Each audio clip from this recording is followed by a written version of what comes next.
Texas A&M Forest Service is an agency that both deals with the management of the forest throughout the state of Texas, as well as fighting fires and preventing wildfires all around the state. So we're gonna talk today mostly about the 2011 fire season, which was a really dramatic year for us and for the state. But also we're going to talk a little bit, hopefully, about what we can do in the future to mitigate those threats, and hopefully that won't be so bad. So to start with, we'll just kind of review Texas. Everybody, you know, kind of has a view of the size of the state, and you know that we've got a very large population. But also think about kind of that distance across the state. You know, it's 600 miles from one side to the other and north to south. And also think about, you know, we've got a number of counties, and each of those counties has their own set of rules and regulations from their county judges.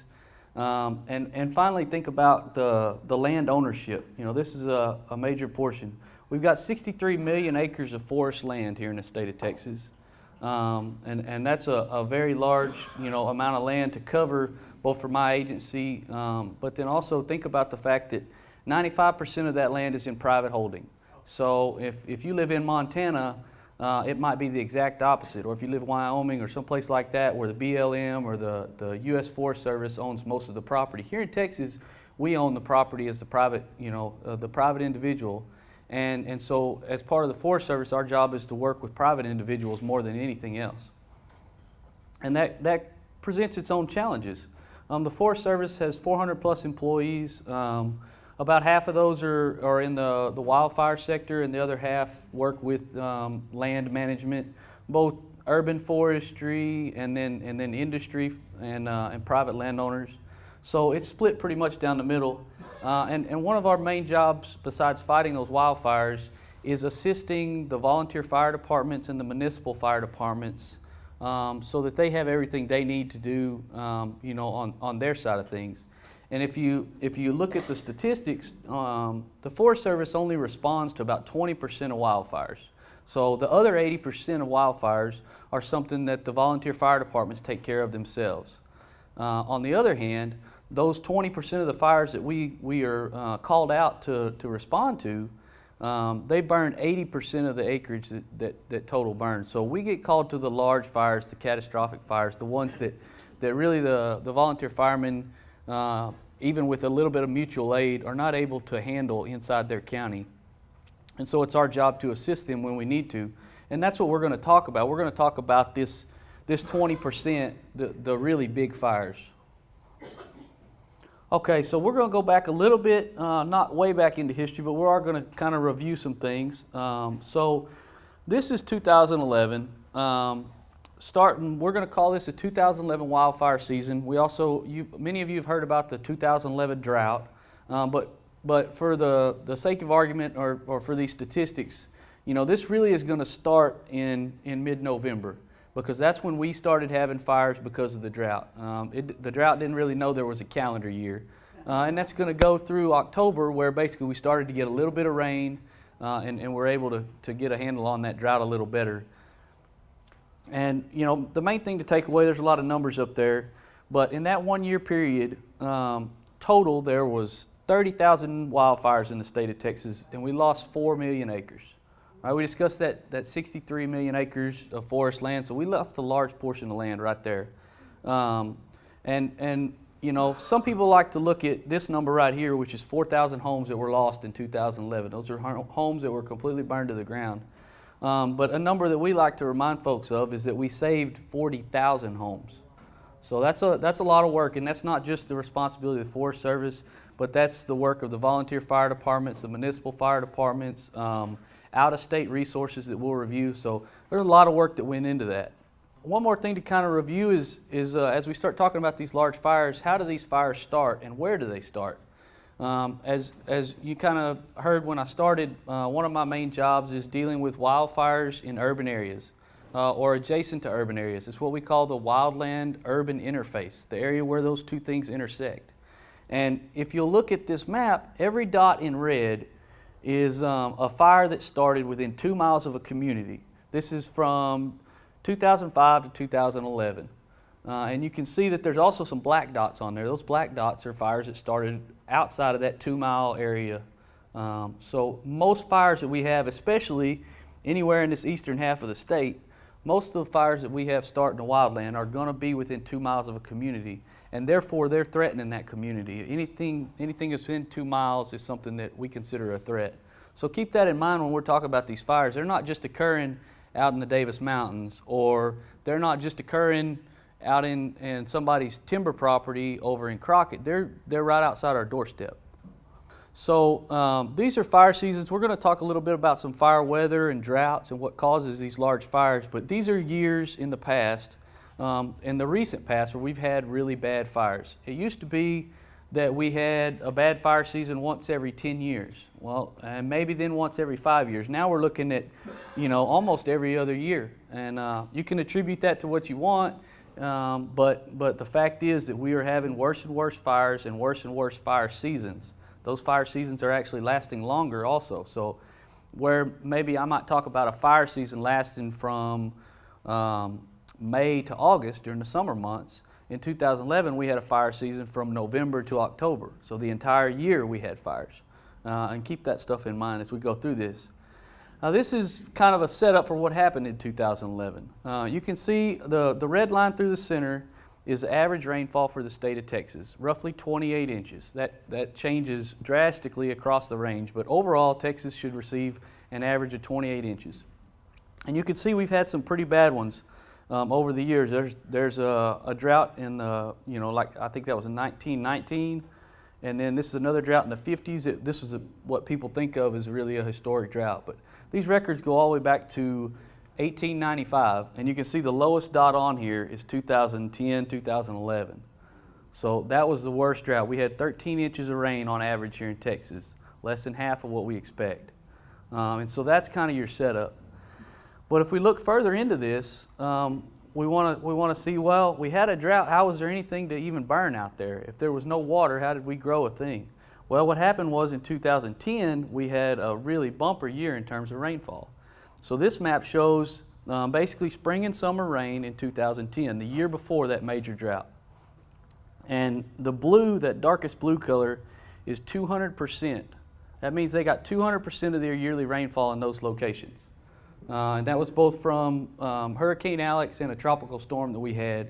And so when we got that moisture, we grew a lot of vegetation, we grew a lot of grass, and then the following year that grass is still standing out there, and that's when we had, this historic drought. So that combination really set things up. So to look a little further into the drought, we talked about that, that fire season started in November. Things were already pretty dry, but this map is from April of 2011. So now we're into the spring. We got 2010 was the map we just looked at with all the blue on it. It had rained like crazy. A year later, we've already got some of these areas that are in the exceptional drought category. That's the worst category that there is. They don't have anything else on the index than that dark red color right there. And you can see the entire state is in some form of drought by by April of 2011. This map on the bottom is something that NOAA produces, and it's kind of a prediction map. It shows us what we think is going to happen, and it basically told us in April of 2011 it's only going to get worse. We had a high pressure system that basically sat on top of the state the entire summer, and they knew that was coming. We knew that was coming. Now here's June, so this is halfway through the summer, and you can see that exceptional category has really started to cover the state. And again, the map is saying that high pressure system's not going to move. It's just going to get worse. So these maps are going to correspond with some fires we're fixing to discuss in a second. So keep in mind April, and now June, and now here's September 13th. So this is at the end of the summer. And most of you know in late August, early September, we should have got at least one rainstorm. We always do right there around Labor Day. Well, this is after Labor Day, of course, and you can see pretty much the entire state is in the exceptional category. If they had more categories, we'd be using them at this point, but they don't. The whole state's red. So, and this is something that had not happened in the 100+ years that we've been keeping track of rainfall. And it had never been this dry in the state of Texas. So keep these maps, and now we're going to go through and start looking at some of these fires. So in terms of the why, we went through these, right? We had precipitation in 2010. Then we followed that up with a 100-year drought.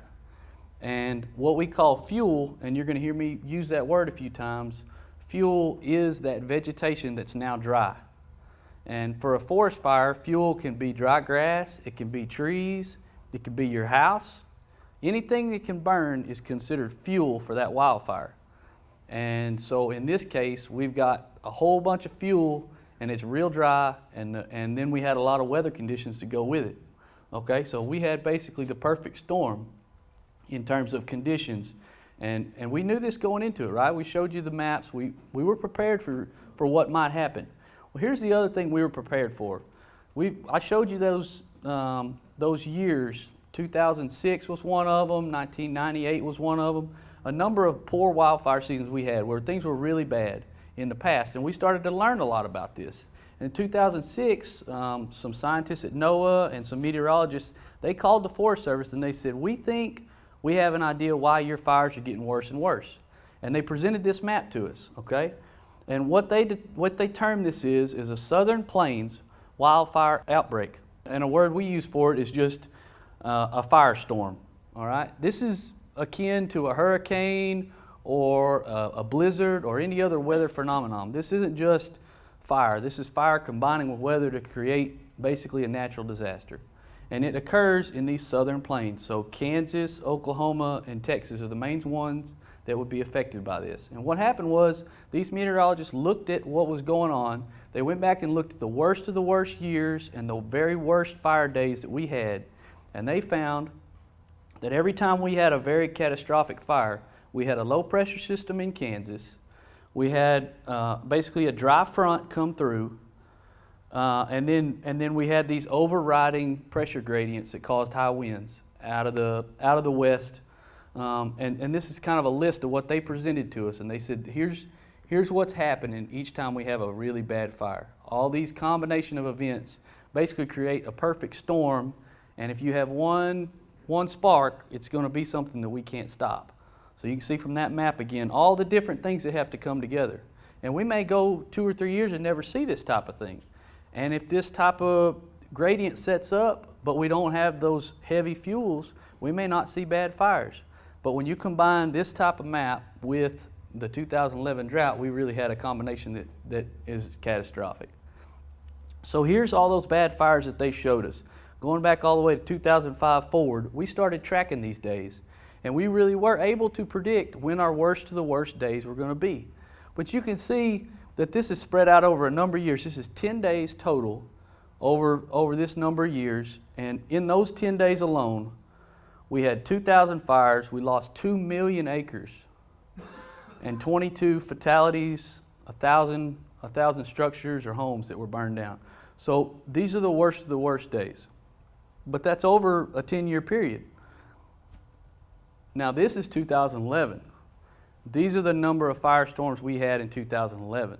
These are the number of days where the same conditions set up. So it didn't happen once every couple of years. Now it's happening 8 times in 1 year. And that's why we had the fires that we had. So let's look a little further into this. One thing to look from this map is that the month of April was by far the worst for these storms. Now keep in mind these storms mostly happen in the western half of the state in the plains. And we're going to go through and look at these. So there's April for you, and you can see how bad that month was. This is the fires in April, and you can see the larger the icon is the more acres that was burned. So from this map you can see that, once again, most of these are happening in the western half of the state. We had fires on these same days in East Texas, but they're not going to be as bad because the winds weren't as bad and that pressure gradient isn't set up to cause that. But this is really the map that tells you where those fires were. And now we're going to kind of go in and look at some of these April fires. So this is the Rock House fire. And remember this date, right? So this is April 9th. This is kind of the first of those firestorms in April that we had. Rock House fire, just in one day, it burned from Marfa all the way to Fort Davis. 31 miles in a day. Just from those winds driving that fire. And they just barely got it around Fort Davis before it took off again. And this fire burned and burned and burned, and it was pretty much the weather that ended up putting it out weeks later. But it was the 3rd largest fire in state history. And this is April. So we knew, right, we looked at those maps, we knew things were getting worse in April. We knew we only had worse things to come, and yet we've got the 3rd worst fire in the state's history, at the beginning of the fire season. So it was only going to get worse from here. This is a kind of a picture there at Fort Davis. If you look at that date again, right, that's same date, September 9th. So we've got the third largest fire in state history going on, and just across the state at Possum Kingdom Lake, on the same day, this fire started at Possum Kingdom, what we call the PK complex fire. You'll hear the word complex. That means that we had a number of fires in one centralized location, so we lump them all together. Sometimes they start each other, sometimes they're different ignitions.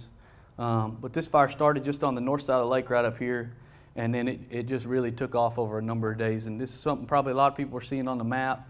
It scared a lot of folks because we lost a lot of homes, right? 168 homes were lost just on this one fire in a handful of days. And it was a pretty tough fire.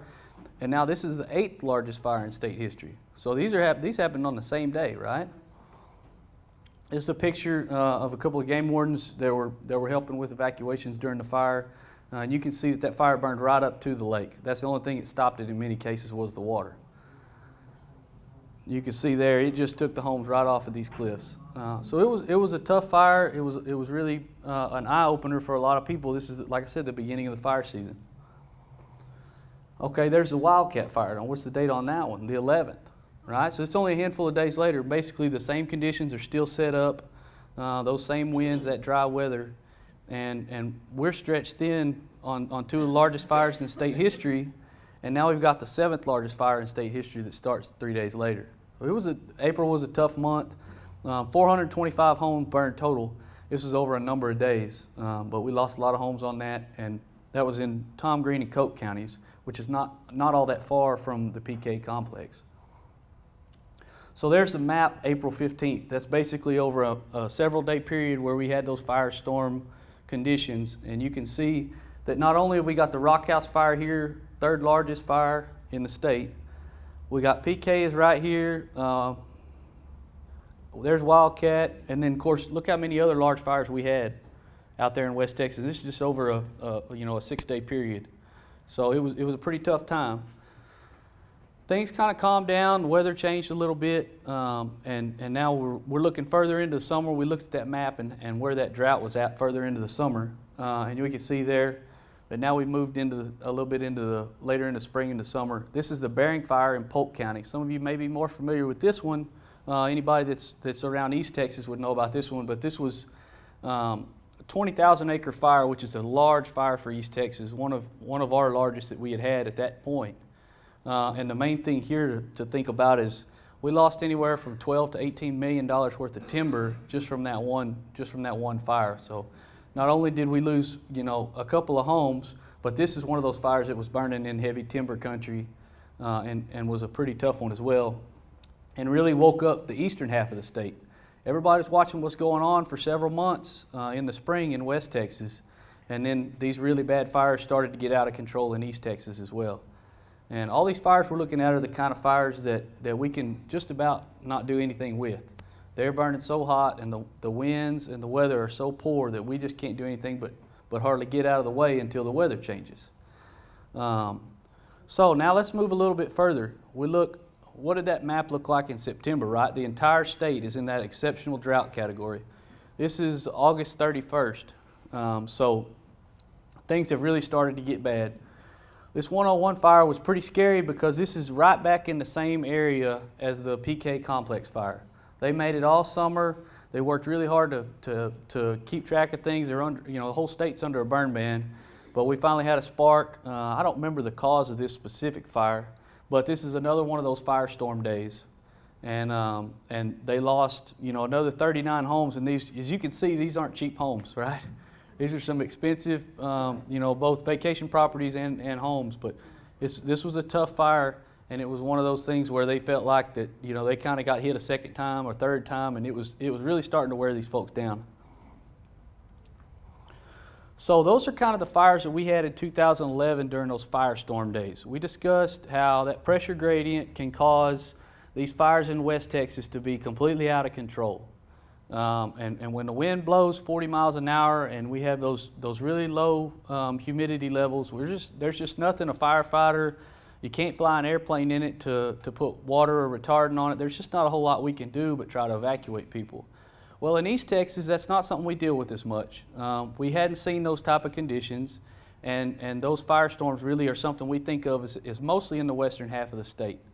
But something we never thought about is that whole summer, I can remember it, and I imagine a lot of you can, if we could just get a tropical storm, if we could just get some moisture, that's the only thing that would break that, would break that up. And it was a pretty tough year, and we can all remember thinking that sure would help us if we could just get a break. And the only thing to break that high pressure was going to be one of these storms, right? Well, one formed, and we had one out there in the Gulf, and it was moving our direction. We thought things were looking pretty good, and then right towards the end, it took that same turn that it always does, and it went towards Orange and right up into Louisiana, right? And everybody kind of just couldn't believe how tough that was, that we missed that storm. Well, the whole time this is going on, the Forest Service is watching this, and the folks at the National Weather Service are watching this. And a few days out, they start to realize we got something real bad on our hands. Because not only are we not going to get any rain, right? Even right there where it's going ashore, we only got a 30% chance. We got a 10% chance up here, and just a little bit of chance out here. But what are these? That's a G30 to 40. That's gusts to 40 miles an hour. And the direction is coming straight out of the north or coming out of the northeast. And most of you are familiar with the thunderstorm here, but when we get a thunderstorm in East Texas or even in Central Texas, that wind comes out of the west or the northwest.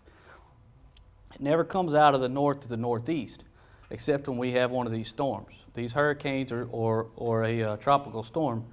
And so the trees were not set up for this. The trees aren't used to, they've been standing there with the wind blowing in their face for 50 years, 100 years, and now the wind turns around and hits them in the back. And so we're going to lose a lot more trees. We're going to see trees fall down that have been standing for a number of years because it's a completely different wind direction. And so by the time September 4th, Labor Day weekend got here in 2011, we knew we had a real bad deal on our hands. And once again, it's another one of those days where every agency puts every hand on deck. Everybody knows their job, but their job's not going to be to put most of these fires out. It's going to be to get folks out of the way. And that's going to be kind of a lesson learned towards the end. So you can see this map. And this is just kind of an overview of what the conditions that we were going to have. And one thing to keep in mind down here at the bottom is this high risk in fuels, right? We've had all summer for these fuels to dry out. We're in exceptional drought, and we have a very high chance of this extreme fire behavior. And when you hear that term, sometimes you hear that term mentioned in these fires out in California or some of these larger fires out west, but when you hear the term extreme wildfire behavior, that's the type of fires, like we say, that there's not a firefighter, there's not a piece of equipment in the world that can stop that type of a fire. They're making their own weather, they're moving on a level and they're so hot that there's just nothing we can do with these fires except for evacuate. But if we know that ahead of time, right, if we can use these weather forecasts like we're talking about, then we can plan just the same way we can't stop a tornado, right? We don't build roadblocks for tornadoes, we get out of the way. And that's really what the lesson's going to be here. So this is kind of that final map for September 4th.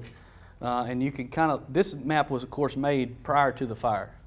And you can see right there in the crosshairs of that fire is Austin and Bastrop and Travis County, which ended up being exactly right. So the Bastrop Complex fire is something probably most folks here may be more familiar with than anything. And there's a reason that we all know about this fire, and that's because it was the third largest loss of homes in one day in national history in terms of a wildfire. So this is the third worst wildfire the nation had ever seen in terms of houses. We lost 1,600 homes just in this one fire. Let's see what we got. But right there, only 2 fatalities. So what did? We knew the weather was coming. We knew that if we had one spark hit the ground, it was going to be something that there's just no way to deal with until that weather changes.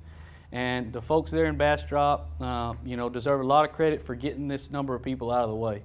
Because you can imagine if there was a person in every one of those 1,600 homes or a whole family in those homes, what could have occurred. So that's kind of the success story there. Total 34,000 acres burned in this fire. Basically, it didn't stop till it got to the river. You can't see it real good in the map, but those of you that have driven through it, there's Highway 21 there. And it started up here. There was more than one ignition source. And in both cases, it looks like those ignitions were from trees falling on power lines, or power lines just arcing to trees from those high winds, right? We had 40-mile-an-hour winds, and they allowed those power lines to then drop a spark. So this wasn't anybody's fault. It just happened. This is a view from Austin. There's the governor, and the number of resources that really were allocated for this fire was unprecedented, but the fire itself was unprecedented. We had, like I said, every hand on deck, knew ahead of time that a disaster was coming, and the only thing that's going to save it is to get everybody out of the way. But we looked at those dates back in April 9th, right? All those dates of those fires were the same. Well, we'll get into that in just a second. A couple more slides. So there's kind of the layout before the fire. This is just a Google Earth image, and there's after the fire. So you can see what that fire did. That's 71 there, and of course Highway 21's way up here. I mean, this is just a section of the fire, but it really did take a toll. If we look down here, there's another September 4th. So not only did we have the Bastrop fire, but now in Travis County we've got the Steiner Ranch fire, and you talk about one that scared a lot of folks. You can see we've been looking at 20,000 acre fires, 100,000 acre fires. Bastrop was 34,000. This is a 125 acre fire. But it's on that same day, one of those days where we just can't do anything with it hardly. And a spark got started on the side of the road somehow. 125 acres and 20 homes later, the winds finally died down a little bit. And that's in Travis County, right? It's just on the other side of Austin. This is on the western side of Austin, where we have more of the cedar and the high hills. There's Travis County again. There's September 4th again. So the area around Austin was just getting hit from all sides. There's 34 homes lost, and only a 6,000 acre fire. So it was a tough day. This is the Bear Creek fire. This was the worst fire we'd ever seen in East Texas, even to this point. 40,000 acres burned up. We lost 92 homes, and there's fatality on that fire. That was a really, really tough fire, and it's all on the same day. We move a little bit further down the road. This is what's called the Riley Road fire. This is the one that really got a lot of people's attention in Houston. Ever since then, everybody in North Houston, knows about the danger that's associated. Most folks didn't think that you hear a lot about a wildfire in Houston. It's always wet there, but it's not always wet there. And so I guess we burned a lot of mosquitoes up along with this. I don't know. But there's a 20,000 acre fire right there. We lost 73 homes, and as you can see, the number of resources that were involved in this fire at this point, this is after a month or so after, but we had a lot of resources in the state at that point. So we threw everything we had at this fire, and we're really able to get a pretty good handle on it. I know 20,000 acres sounds like a lot, but this thing really could have been a lot worse. It's burning right in the Conroe Woodlands area, and could have been a lot worse than it was.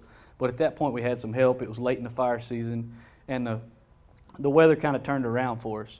So total 2011, this is a map of where all our resources came from. We talk a lot about, you see maps in California where everybody's going to California to fight fire, everybody's going to Oregon. Well, in 2011, everybody was coming here. So we got 3,000 firefighters and resources out of California. We had resources from all 50 states, from Puerto Rico, from Hawaii. We had almost 250 aircraft in the state of Texas just fighting fire. It was a real effort to keep some of these under control, but that's kind of that map. So in terms of lessons learned, that's just an overall view of what we saw. Worst drought in 100 years more. Most acres ever burned in the state, 4 million acres burned up. 1,600 homes. The largest, it wasn't just in West Texas, it was East Texas, it was everywhere that had trouble during that drought and had these bad fires. And of course, we talked about that Rock House fire, that very first one we looked at. It burned and burned and burned. It finally put itself out with weather.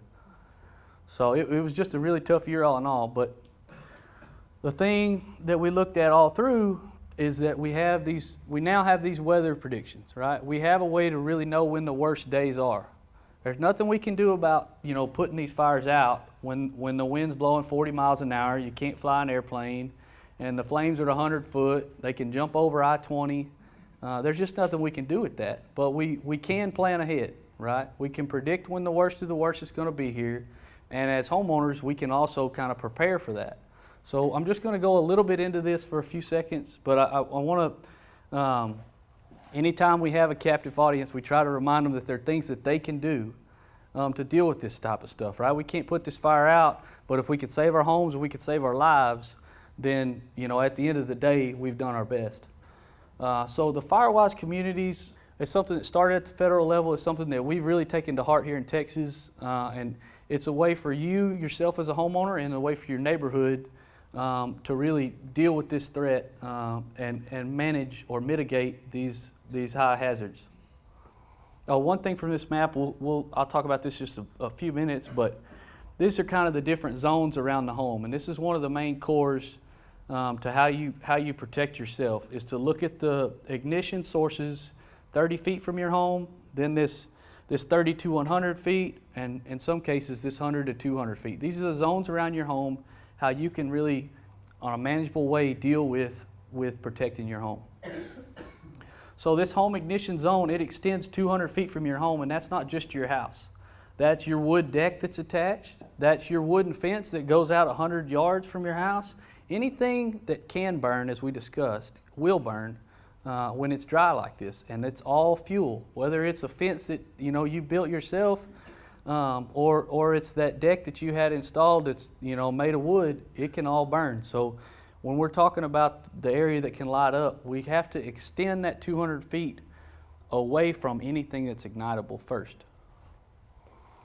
And there's a lot of literature on this, and I could show you where we can get to all this stuff, but we talk about construction of our homes as well, what those homes are made of, what the decks are made of, what are your walls made of. All these things can help protect your home. We look at what the windows are made of and how they protect the home. We also look at the eaves underneath the edge of the house, places where a fire can get into the home, right? Because if we have a good hard home, a brick home, that's great, but if there's a lot of places for those embers to get inside the attic, well then it didn't matter. Now the inside of the house is burning. And then we talk about defensible space, and that's one way.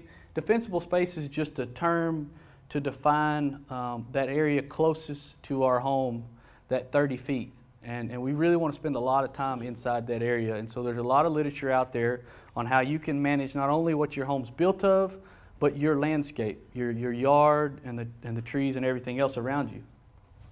And what the FireWise Communities USA program does is it supplies information to homeowners and to neighborhoods so that they can then go out and try to improve their neighborhoods on their own. It empowers communities to protect themselves so that when a fire does start, they are able to protect themselves and they're not completely reliant on who's going to come help them at that point. And then the other program is the Ready, Set, Go program, which is a part of FireWise, and that's kind of the fire department leg of this. And it allows the fire departments to help plan different ways to stage evacuations. It helps them communicate with the homeowners so that now the neighborhoods know their firemen and they know what's going to happen if a fire starts. And both these programs, FireWise and Ready, Set, Go, are things that your fire departments here in Bryan and College Station have already taken part in. They know about it, and if it's something you're interested in, you can not only contact me, but you can contact your fire department, and they all know this stuff. They have the literature that's attached with it, and they'd be glad to help anybody that wants to get involved in protecting their neighborhoods and really taking a proactive approach. This is just a set of websites. If rather than using a phone call, if you'd rather use the internet, there's a long list of websites that you can use. The best place to start is the Texas Forest Service, and you can get anywhere you want to go from there. Once you're on our Texas Forest website, it's real easy to click on wildfire preparedness or on FireWise or Ready, Set, Go, and it'll take you where you want to go. So anybody that wants to learn more, feel free to talk to me, feel free to give us a phone call, talk to your local fire departments, or you can jump on the web and really learn about this stuff. So are there any questions?